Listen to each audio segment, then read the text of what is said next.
तो आइए हम अब बात करते हैं कि आप ऐसी क्या चीजें यूज कर सकते हैं डाइट में जिससे आप बड़ी हद तक इन चीजों को अवॉइड कर सकते हैं। सबसे इंपॉर्टेंट चीज ये है कि आपका हाइड्रेशन स्टेटस जो है बहुत अच्छा होना चाहिए। पानी में आप दिन में 10 से 12 ग्लास पानी इस्तेमाल करें।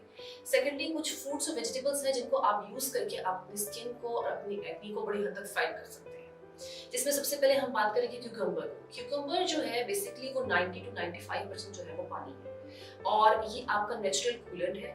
इसमें आपको ये फायदा हो सकता है कि अगर आप डेली बेसिस पे क्यूकम्बर को यूज करते हैं तो आपको स्किन रैशेस से बड़ी हद तक प्रोटेक्टिव इफेक्ट दे सकता है।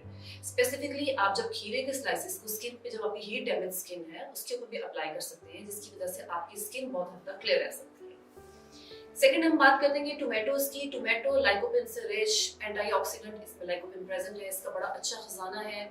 स्पेसिफिकली आपकी स्किन को यूवी डैमेज से बचाता है और इधर आप टोमेटो की आप स्मूदी बना लें या आप इसको रॉ फॉर्म में यूज करें, दोनों फॉर्म में ये आपका प्रोटेक्टिव इफेक्ट प्रोवाइड करता है अगेंस्ट एक्ने